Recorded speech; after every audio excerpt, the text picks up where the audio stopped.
What's up, motherfuckers? I've been waiting to say He's been waiting all night. Hi guys, my name is Matt Carey. This is my cohort, little drummer dude. Welcome back to another episode of See, he did this last episode. It's co-host. Cohort. The fuck is a cohort? You. Welcome back to Four Thumbs Down. We're having a great time tonight. We're drinking a little bit, but you can't tell. Shh. And he's a snitch. Tonight's episode, we are going to be talking about the new series Alien Earth on FX and Hulu. Airs Tuesdays, 8 p.m. We got a lot to talk about. Jesus. Yeah, there's going to be 2 episodes. This one and the next one. If you guys haven't seen this, there's going to be spoilers.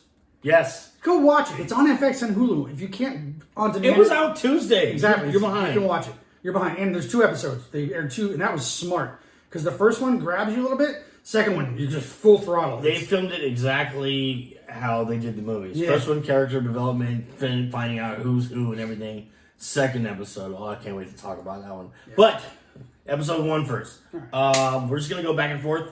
Can I start with this one? Start. The opening scene with the Latin chick. Oh my gosh, she was bad as shit. Mm-hmm. If y'all kill her, which it's probably going to happen, damn you. But, ooh, she was sexy. Anyway.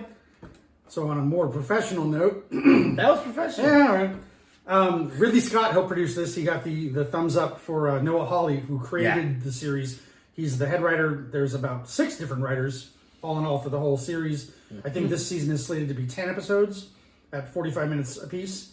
The pilot was about an hour and a half with commercials. But again, good thing they did them both together, because if you had to wait for the second week, you might have given up going like, meh. It's good. That was a smart move. Noah Hawley, the creator and writer, has a long history with FX. He's written for Fargo. He wrote for the series Legion. So he's been around for at least 15 years writing with FX, and then they basically did, go, do it. And this new series is great. If you're confused when you watch the first episode about the timeline, they'll tell you if you just go on the internet, but I'm going to tell you now. It takes place in 2120, which is 2 years before Alien, before the original 1985 version with Sigourney Weaver. Yep. So that's where you are on the timeline. So when you watch the other Alien movies, Prometheus and all those, they bounce around and you get all kind of like, where are we? You got to look on the internet and everyone's like, literally. This is what we think it is, but we're not sure. They said this is 2 years before. And Noah Hawley, the creator, said if this takes off and this is as successful as he hopes it will be, there could be a potential down the road intertwinement of the timeline with the original Alien and this series, which would be dope. Also, there's also rumors that everyone who's an Aliens fan, us and you guys, that's why you're here, they've been talking for a long time about. So originally there's Aliens, and then there was Alien 3, and so on, and everything. But what they've been wanting to do, and what was supposed to happen, there was supposed to be a movie in between Alien 3 and Aliens where they go to, the actual alien like planets and everything like that, and figure out what's, going on and everything. But they went into a different direction. Shout out to, oh my god, having a brain fart, back me up, Hicks. Sean Bean? No, Michael Bean. Michael Bean, thank you. So he found out he was being killed from a fan at a Comic-Con. They're like, what the hell, dude, you died? And he goes, what? Yeah, apparently the new alien, you died. It's like, what the hell? We just had this big old fight, and then I lived, and what they want to do is now kind of erase everything that happened, and now go to kind of bring everything back, and do the movie that was supposed to be made. I'll put a link of that video from shout out to one of my favorite channels, Alien Theory, and they talk about what that movie was gonna be, and man, I'm so pissed that did not happen. But with the way this is going now, it's gonna gain some traction, which a lot of movies are doing now. They're just kind of erasing where everything's stuck, like the Terminator movies and After 2, and this is a nice fresh start for the Alien franchise, because for me, after Aliens, even Alien 3 kind of jumped the ship a little bit, and then it just went wah, and they tried to bring it back, in my opinion, with Alien vs. Predator, which I thought was a great movie, a great crossover, the video game, the cartoon, or the comics, and then it jumped the shark again when it went into super predator alien combo thing. And I was like, Alien Requiem. whatever. Oh, For the record, Alien vs Predator, Aliens won because he got impregnated. Eh. But after they jumped the shark, they came back with Predators. That movie was awesome. It's just a fun action. It reminds me very much of the first Predator movie because you don't need a crazy plot. You put a bunch of people in with a bunch of guns and they fight aliens in the jungle. Prey was good too. Yeah, Prey was great. I had to watch it a second time. I watched Prey 3 times before I watched the new series. If you have not seen Prey, not bad. what a great prequel. Yeah. 200 and years. you see where the gun came from. Anyway, back to Aliens. Yeah, I do. Jesus. So the cool thing about how this movie opens, or the series, is you have the creatures. You have one alien. Ugh. One full-grown 8-foot. I thought we got cousins. You see a bunch of the face grabbers. You see face huggers. Huggers, sorry. You see a bunch of eggs that haven't opened yet. You see a bunch of other weird alien species that are not. That's the cool thing. They just went, hey, the eyeball motherfucker. Oh my god, Jesus. Ugh. The cat. Yeah, no. That was a shout out to Jonesy's cousin. If you notice that. That was Jonesy's cousin. The alien. What they do with the other aliens is terrifying. On top of what normal aliens is like. Whatever planet these fuckers and that's the thing, they never tell you, not yet. We don't know where the ship went to collect these samples. Right. All we know is that everybody's dead. And the cool thing about this series is that this has all the classic jump scares. So if you don't like jump scares, which I do not, but if you're used to the Alien franchise, you're used to Alien jump scares. This has all the classic Alien jump scares. And it will get you every freaking time. And when we do the next episode, we're going to bring up the stealth capabilities of this damn thing. The xenomorph. The xenomorph. Yeah. We'll save that for the next one. Great shout out to Timothy Oliphant, who I can't remember last time I saw him. It's been a minute. One thing I give a shout out to is, and it's also one of the things that I wrote down was, man, they did an awesome job of bringing back the classic look. Oh, yeah. And Ridley showed up to the set while they were filming it, and he got mad in a happy man. He's like, this is my set! And it definitely has the 80s throwback, like all the screens. Bringing back Mother. All the old school 1980s effect. Same thing they kind of did with Star Wars, like whenever they show the holograms, it's the same one from the 70s. They stuck with that. They didn't give them flat screens. They didn't give them holograms. This has the alien ship feel to it, and that's what really brings you back to the original series. And again, because they placed this 2 years before the first film, really adds to the flow instead of just tossing it in somewhere in the timeline and going, figure it out, fanboys. So one thing I also did like, another black android. Whether we're still not sure if he's good or bad, because one thing I did notice though, he didn't try to kill this thing. He kept trying to whale in it, capture it. Yeah.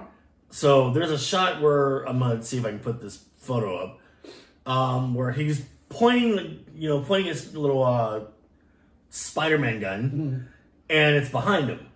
But you're starting to think, was he protecting it? Or was he just that? Yeah, the show answers questions, but then leaves you with more. So I feel like every episode's going to be like that. We're like, oh, you were wondering about last week? Here you go. But yet, find out later. It's not quite a cliffhanger, but it's enough where you're going to go, okay, next Tuesday, 8 p.m. Yeah, all right, let's watch that. Yeah. It's totally worth it. They put Timothy in the freaking series. Timothy Oliphant was great, and they downplayed him. He played a very subtle role, which is not his style, which was a lot of fun. I'm very curious to see where he takes that character. No, he did a subtle role. Hitman. He was very horrible. Screw you. It's a bad movie. Hitman was great. Wait, first off, watch this. Did you play the video game? Of course. Okay, you got me there. I liked it. Screw you. Hey, I brought you breakfast. Put the chick in the trunk. The only reason I didn't walk out of Hitman was because I paid for it, and I don't do that if I pay for a movie. I would give props to Sydney Chandler, who plays the lead girl, Wendy. The only thing I've seen her in, I IMDb'd her, she's done like 4 or 5 main roles. The only thing I recognize her from was the movie Don't Worry, Darling, which I loved that movie. She had a small role, only had like 2 lines, but she's very recognizable. And this series, she's an actress who's like, I think, 26, 27-ish, playing a 13-year-old child. And she nails it. She does a really, really good job. So far, the acting... My only problem with this show, and this is with a lot of stuff that FX does lately, is that the dialogue volume is here, action is Amen here. to that. So if you're watching it at home, close your doors and windows so your neighbors don't bitch, because you have to crank up the volume to hear what they're saying, and then they blast all the effects and all the music at you. Here's the difference between he and I being a musician and, you know, everything. There's a feature on your TV that they probably don't know about. It's called Smart Sound, where it automatically balances everything. It's supposed to do that. Yes. But what they're doing is they're considering people that have surround sound and people who don't have surround sound. There's a feature that'll help you out, people.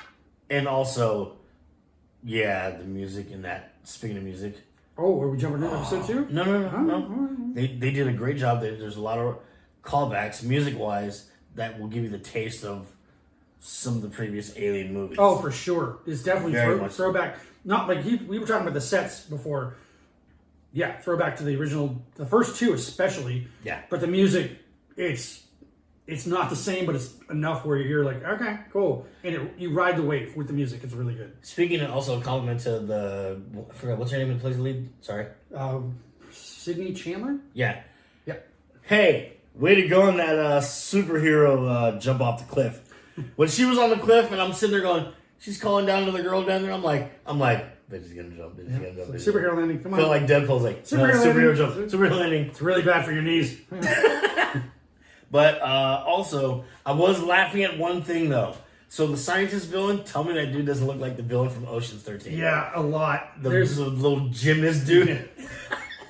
There's definitely Sorry. there's some definite comic book characters that Baxter some of Stockman the looking actors, at. yeah, some of the actors definitely you're gonna go, oh, that guy looks like Lex Luthor. That guy looks like someone from X-Men. Yeah. They're not, but it's got the stylization of a comic book going to screen, which is really, really cool. Speaking of comic book and also cartoon references, I love the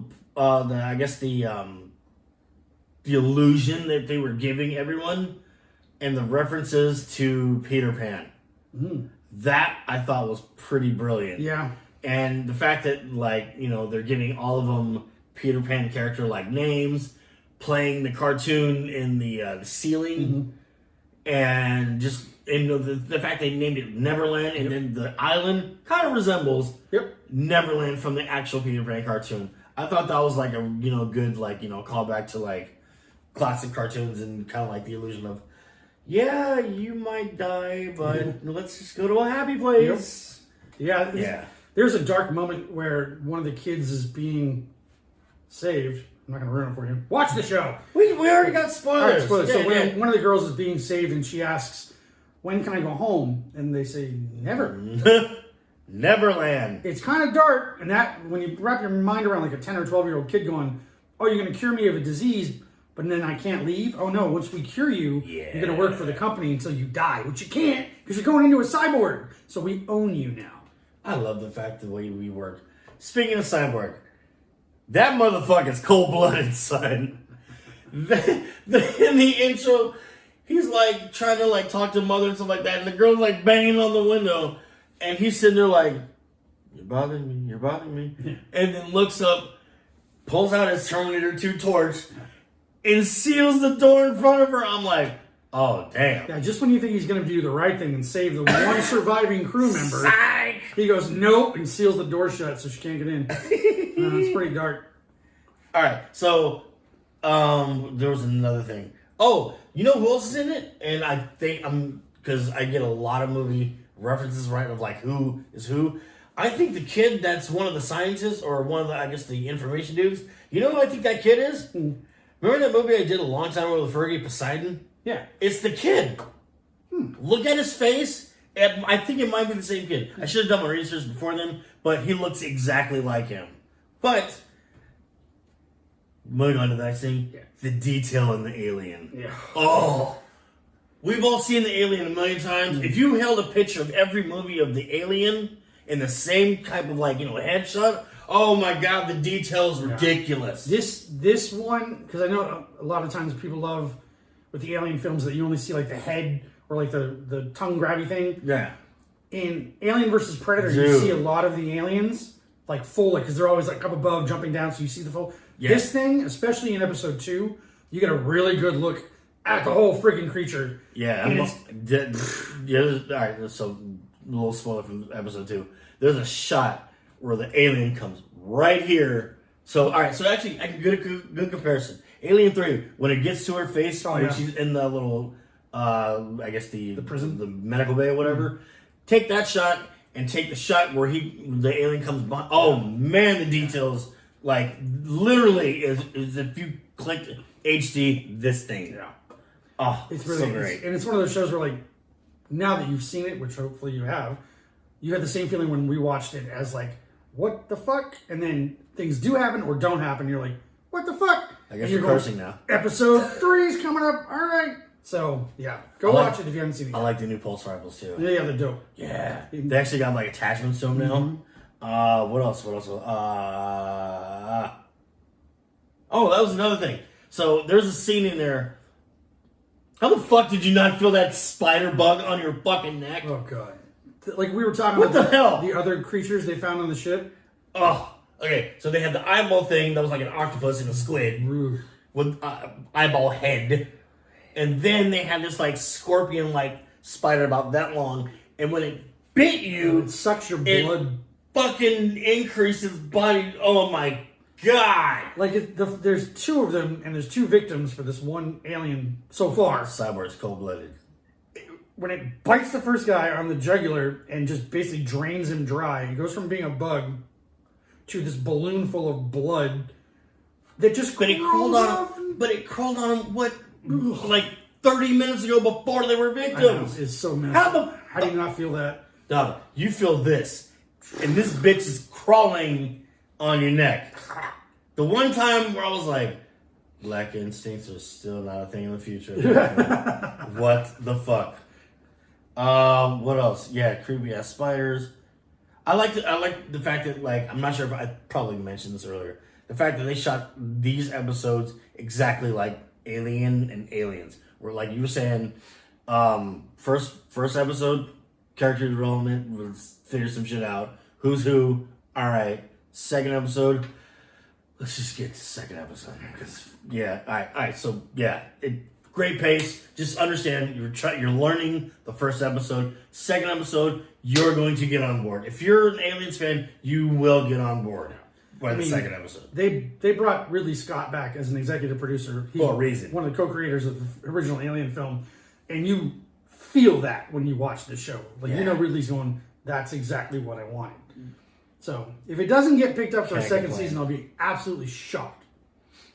Yeah, no complaints. I'm in. I was in regardless. We were in when we saw the trailer back in January. That's right. So, yeah. I'm just happy. So, like I said, first episode was like for a minute because Yeah, there's it's a lots, little slow, lots of talking. yeah. But second episode, Yeah. That's disgusting.